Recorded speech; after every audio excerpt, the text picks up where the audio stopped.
Okay, so which of these is the correct order? So the most common gas in our atmosphere is nitrogen, so that means it can't be this one. And then oxygen is definitely second, so those two are still the same. And then we've got argon would be more common than hydrogen, so it's not that one, so it's going to be option D. This bit's important, knowing that argon's here, because it's going to help us out later on with a question. Okay, we're told how to calculate the density of a gas using this equation. And what we're going to do is use that equation to help us work out the values here. So to do that, what I'm going to do first of all is I'm going to take the 70, oh, hang on. I'm going to take the mass at the end from the mass at the beginning.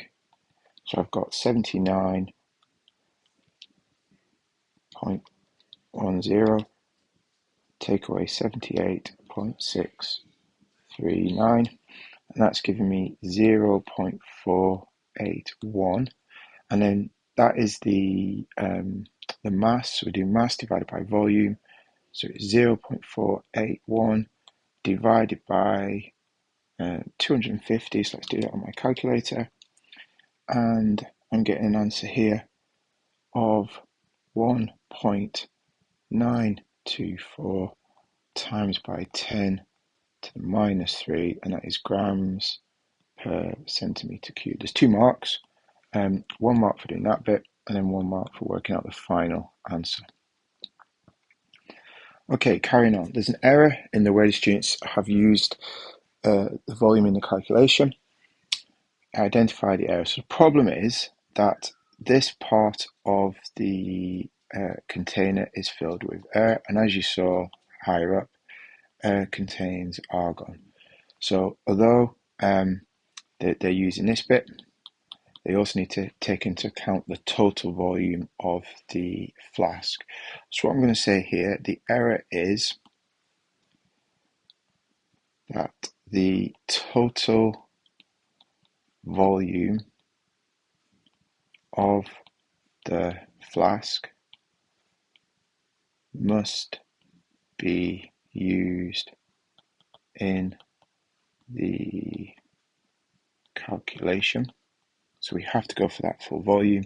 And how would we do that? Well, this flask is only designed to measure 250. So what I would do here is you'd fill the flask with water.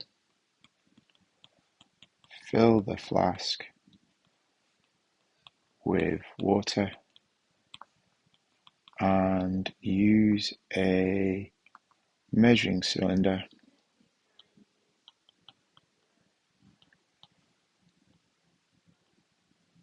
to measure the total volume. Okay, put these gases in order of density. So the way this works is the same order as the periodic table. So if you look at the periodic table, we've got helium.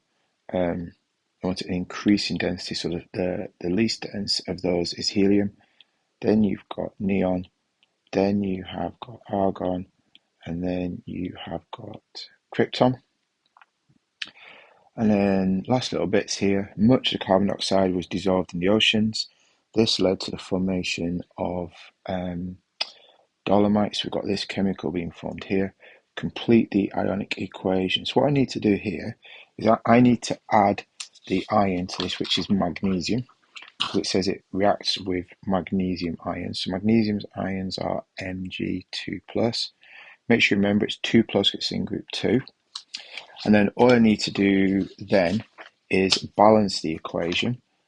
You can do your method to balance the equation and work out how many ions are on each side. If we just do that, I'm just going to do that quite quickly. So here I can see there's 1 calcium, but here I've got 2 calcium. So immediately I can see I'm going to have to put a 2 here. There are 2 carbonates here, and I've got 2 carbonates there now. So that is going to be balanced. 1 magnesium, 1 magnesium. So there's my balanced equation. 1 mark for magnesium and 1 mark for the number 2. Okay, we've got a mixture of 2 different gases, and it wants to know which one represents the early atmosphere. So you remember the early atmosphere had lots of CO2 and it had no O2. So the lime water is testing for CO2. This one forms it in a shorter time. So this suggests it's got high levels of CO2. So that's good. And place a burning splint. The splint continues to burn. So that means it's got O2 in, and we shouldn't have oxygen in the early atmosphere. This one, the splint goes out, so therefore there is no oxygen present. So my answer is which is the early atmosphere. So it's going to be